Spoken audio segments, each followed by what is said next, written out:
Hello friends. Welcome to my YouTube channel and Facebook page.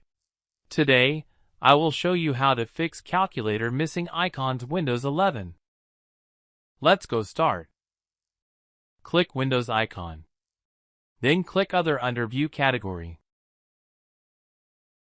Search for the calculator icon here. Press the Windows key and type in the Microsoft Store, and click on Services into the search bar to open the Microsoft Store. The Microsoft Store interface will open. Search for Windows Calculator. Click Windows Calculator app. Now click on Get. Waiting for the download process to complete.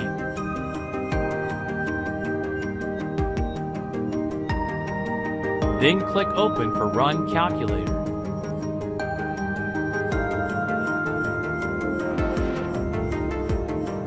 Now check for Search for Windows Calculator in the search bar at the top. If you are first visiting my YouTube channel and Facebook page, please subscribe, like, follow and notify the bell icon. Click and see your next updated video.